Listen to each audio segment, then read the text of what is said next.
Shalom, shalom, peuple de Dieu. Je vous aime. Voilà pourquoi je reviens pour la troisième partie de comment grandir dans l'onction. L'onction est le revêtement de la puissance de l'esprit. L'onction et les anges de ta mission avec toi. Je reviens pour partager cela car je vais ajouter les 14 ou la 14e clé pour grandir dans l'onction. C'est que le prophète Élisée nous a révélé. Il a dit ça dans 2 Rois chapitre 3, le verset 15. Il a dit aux gens qui étaient venus le voir pour qu'ils commencent à prophétiser, de lui chercher quelqu'un qui allait jouer de la harpe. Lorsque ces gens avaient cherché une personne qui jouait de la harpe, la personne était arrivée automatiquement. Quand la personne jouait de la harpe, la Bible dit que la main de l'Éternel était sur le prophète. Et ce qu'on appelle la main de l'Éternel, c'est ce qu'on appelle le revêtement, c'est ce qu'on appelle l'onction, c'est ce qu'on appelle la puissance. Donc, la 14e clé pour grandir dans l'onction, c'est l'adoration. Lorsque tu commences à adorer Dieu, tu peux déclencher une atmosphère que tu n'as jamais expérimentée en faisant autre chose. Soit une personne qui adore Dieu, soit une personne qui vit dans l'adoration, soit une personne qui adore Dieu dans la profondeur, car l'adoration appelle la main de Dieu de descendre sur toi. La 15e clé, c'est l'association. Lorsque tu t'associes à un homme oint sérieusement, lorsque tu t'associes à un homme oint par le Seigneur, tu te rendras compte que l'association déclenchera quelque chose. Voyons dans Actes des Apôtres, chapitre 16, le verset 15 et le verset 25 au verset 27, là on parle de l'histoire de l'apôtre Paul et du prophète Silas. Ils étaient associés. On remarque que l'apôtre Paul faisait beaucoup de miracles. C'est un apôtre majeur. Tous nous les reconnaissons. Il s'est associé à un prophète. Le prophète Silas n'était pas beaucoup plus cité dans la Bible, mais vous allez vous rendre compte qu'il était associé à l'apôtre Paul. Et ils ont fait quelque chose de très grand. Ils ont prié ensemble quand ils étaient en prison. Ils ont chanté le hymne pascal.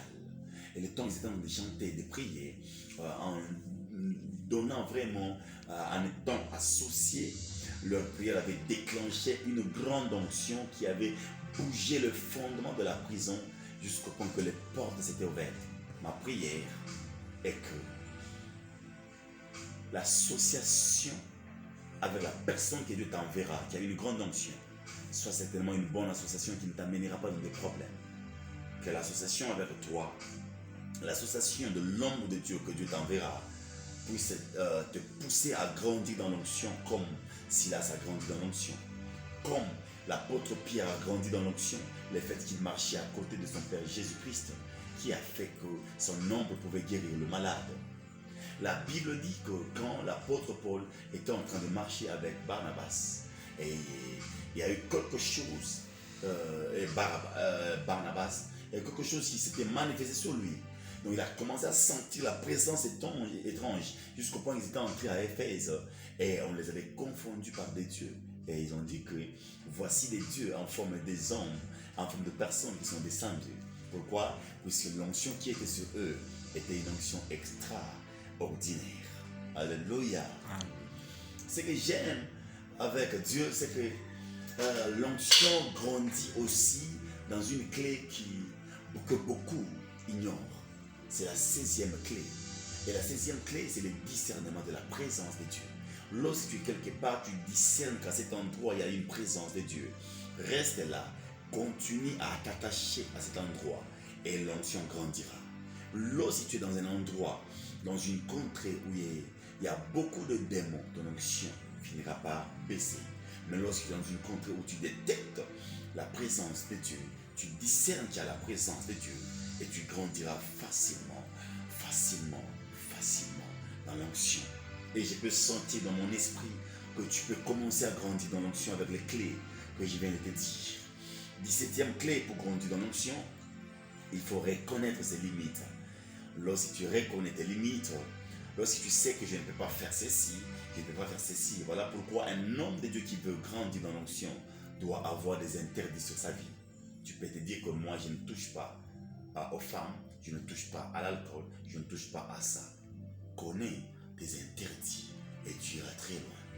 car chaque prophète, chaque apôtre, chaque homme de Dieu a ses interdits qui garde et qui protège son onction.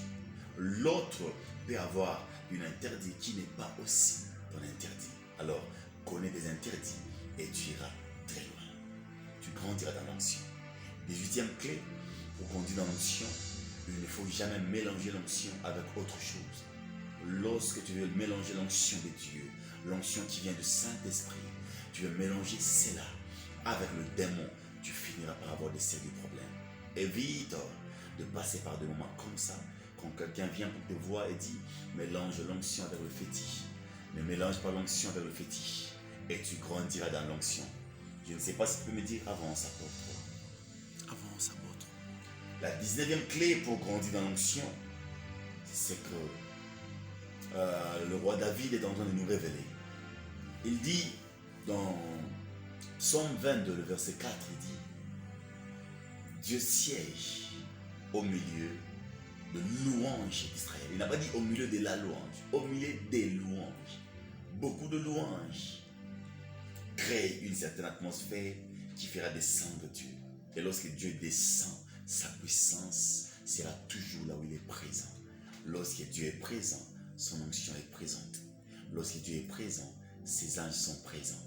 J'ai pris que le 19 clé puisse être très bénéfique pour toi afin de grandir dans l'onction. J'ai pris que la personne la plus merveilleuse qui m'a poussé à grandir dans l'onction, qui est le Saint-Esprit, puisse être avec toi, puisse être ton ami. Marche dans les 19 clés et n'oublie pas de lever toujours la personne la plus merveilleuse qui libère et qui génère l'onction, qui est le Saint-Esprit. Que Dieu te bénisse. Signé l'apôtre Serge Ribal du ministère international. Shalom.